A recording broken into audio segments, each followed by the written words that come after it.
My secret garden, the Red Sea. The place nobody knows about. There is a place I go to when the world becomes too loud. It's not a park. It's not a cafe. It's not even on land. It's under the water, in the Red Sea. I call it my secret garden. Most people think a garden is made of roses, trees, and grass. But my garden is made of coral and light.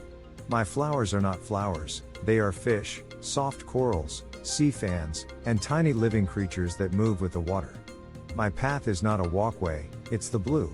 I didn't find this place when I was happy. I found it when I was tired. I found it when I was carrying too much. I found it when I felt like I couldn't breathe on land. That's when the sea called me back. And this is the story of how the Red Sea became the place that healed me. The call to return. Sometimes you don't choose the sea. Sometimes the sea chooses you. I remember the day. Life felt heavy. I was doing what everyone does, working, helping, worrying, pretending I was fine. But inside, I was empty. I was moving, but I wasn't living. Then I saw it, just a simple photo of the Red Sea. Blue water. A diver. Sunlight breaking through the surface like a promise. My heart said, go back. I had been there before, years ago. I remembered the warm water, the colors, the silence. Back then, it was beautiful. This time, I knew it would be necessary. So I said to myself, I need to go back to my secret garden. Not for fun. Not for Instagram. Not for a new hobby. For my soul. So I packed my gear. Mask, fins, regulator. I checked my certification card. I booked my ticket, and as the plane flew over that red and gold desert, I knew I was going to the right place. Because sometimes healing doesn't happen in hospitals or books. Sometimes healing happens where you can finally be quiet. Scene 2, the weight of the past. People think the hardest part of diving is going deep. But actually, the hardest part is before the dive, when you're still on the boat. You sit there. You look at the water. You hear the waves. And you feel everything you've been carrying. I was carrying old mistakes. I was carrying fear. I was carrying things from the past, words I shouldn't have said, people I couldn't fix, news about my health, time that I had lost. On land, you can run from this. On the boat, you cannot. The sea is honest. The sea looks at you and says, come as you are. But don't bring all that noise with you. I sat on the edge of the boat. I checked my tank. I listened to the dive briefing, but part of me was somewhere else. My mind was saying, what if I can't do it? What if I'm too old for this? What if my body isn't the same? And then I remembered something. The sea is gentle with honest people. So I whispered, just to myself, I am tired. I need this. And the water said nothing.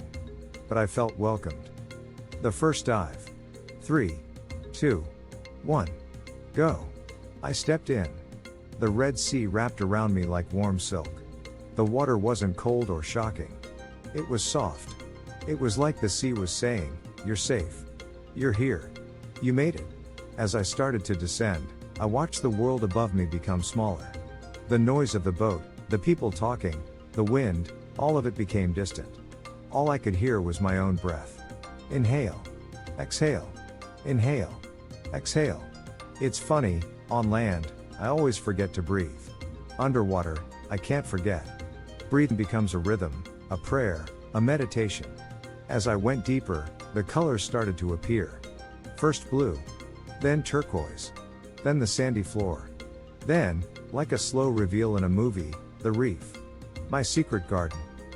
The garden reveals itself. Imagine a city. But every building is alive. Every balcony is moving. Every street is breathing. That's what the reef looked like. There were tall coral towers, like the old buildings of a forgotten kingdom. There were soft corals that moved like curtains. Tiny orange anthias fish were dancing like petals in the current. Everything was alive. Everything had a purpose. The Red Sea is different from other places. The colors are strong, the visibility is clear, and the water is warm. It feels like the sea wants you to see everything. And I did. Parrotfish chewing on coral. Butterfly fish in pairs, like they were married. A blue spotted ray is sleeping in the sand. A moray eel is slowly watching from its cave. And in the distance, the sunlight breaks through the surface and lands on the reef like gold. I remember thinking, This is a garden that humans didn't design. This is beauty that doesn't need us, and that humbled me. Memories in the deep. When you dive, you don't just go down in the water. You also go down inside yourself. Down where the memories live. As I floated over the reef, things from my past came to me, not to hurt me, but to be healed. I remembered days when I was sick. I remembered days when I was scared about the future. I remembered conversations with doctors. I remembered thinking, will I still be able to do the things I love? And here I was, doing one of those things. So I spoke to the sea, in my mind, I'm still here. I can still dive. My body can still carry me. Thank you. The Red Sea didn't answer with words. It answered with life. A school of small silver fish passed right in front of me, moving as one body. A turtle came from the left, slow and calm, like she had all the time in the world. The coral polyps opened and closed like tiny hearts. It was as if the sea was saying, look, everything here is living. You are living too, keep going. The mirror of the sea. People say the sea is blue. But really, the sea is a mirror. Underwater, I could see myself clearly, not in glass, but in silence. I could see the parts of me that were good, and the parts of me that were tired. On land, I am many things: teacher, parent, partner, creator, storyteller. I help people. I make content. I build things. I plan. I teach ESL students from all over the world. I am always giving. But here, underwater, I didn't have to be anything. I didn't have to talk. I didn't have to smile. I didn't have to fix anyone. I could just be. That was the gift of the secret garden. It let me exist without performance. I looked at the reef and I thought, everything here just exists. The coral is not trying to be a fish. The fish is not trying to be a turtle. They are simply themselves. So I said to myself, I can be myself too. The garden of forgiveness. This was the deepest part, not of the sea, but of the story. Because when the sea calms you, it also asks you to forgive. To forgive people who hurt you. To forgive life for not being fair. To forgive your own body for getting sick. To forgive yourself for not being perfect. I hovered over a big coral bommy, just watching. The water was still. The sun was shining down like a spotlight. And I heard a voice inside, not loud, but clear, let it go. So I did. I forgave the doctor who scared me. I forgave the months I lost. I forgave the people who didn't understand. I forgave myself for worrying. I pictured those heavy things leaving me and sinking down to the bottom, where the sand would cover them. The Red Sea became not just a garden, it became a place to bury pain. And burying is not forgetting. Burying is honoring, and then moving on. The light returns. After forgiveness, something happened. The water looked brighter. The fish looked happier. Or maybe it was just me.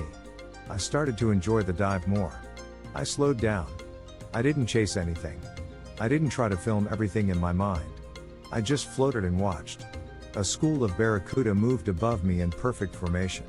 A diver in the distance exhaled a cloud of bubbles that rose to the surface like silver balloons. The sunlight turned those bubbles into diamonds. I felt joy, not the loud joy of parties and noise. The quiet joy. The kind that says, I am alive, and I am okay. That's what the Red Sea gave me, not excitement, not adrenaline, peace. And peace is stronger than excitement. Peace lasts longer. Scene 9, surface and sky. Every dive has to end. That's the rule. Even in a secret garden, your air runs low. You have to go up.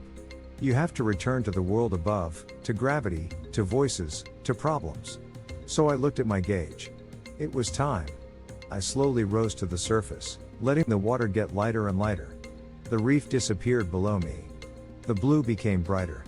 I saw the sun from under the water, a big, moving star. Then, splash, I broke the surface. The world was loud again. I heard the boat engine. I heard people laughing. I heard the wind. But I was different now. I took off my regulator and filled my lungs with air, warm, salty, beautiful air, and I smiled. Because I wasn't coming back empty. I was coming back with peace. The promise of tomorrow. Back on the boat, people talked about what they saw. Did you see the moray? Did you see the big grouper? Did you see the turtle? I nodded and smiled, but I wanted to say, Did you see how the sea heals people? Of course, you can't always say that. Some people dive for adventure. Some people dive for fun. I dive for life. As the boat moved back toward the shore, I looked at the Red Sea behind me. The water was calm, like nothing had happened. But something had happened.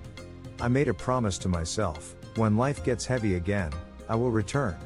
When my mind becomes noisy, I will return. When I forget who I am, I will return. Because everyone needs a place like this. A place that is not crowded. A place that is not judged. A place that is yours. Mine just happens to be underwater. Guarding the secret garden. I call it my secret garden, but I know something: the Red Sea doesn't belong to me. I belong to it. I am just a visitor. A quiet guest. A human passing through a world that has existed for thousands of years. So I will protect it. I will speak well of it. I will teach about it. I will tell stories, stories like this one, so more people can love it, not destroy it. Because a garden survives when people care. And the Red Sea? The Red Sea is more than water. It is memory. It is music. It is medicine. It is the place where I remembered how to breathe. The heart that returned. When I close my eyes now, I can still see it: the sunlight breaking through the water, the coral breathing, the fish moves like a thought that never ends. People often ask me why I love the Red Sea so much. I tell them the truth: it's not just a place. It's a mirror, a teacher, a friend. It's where I learned that peace isn't something you find, it's something you remember. Down there, I remembered who I was before the noise, before the fear, before the hurry of the world. And every time I dive, I return to that version of myself, the one who breathes slowly, sees clearly, and trusts the silence. So when life becomes heavy again, and it always does, I know where to go. Not far away. Just back to the water. Back to the light. Back to my secret garden. Because the Red Sea didn't just heal my body. It healed my heart.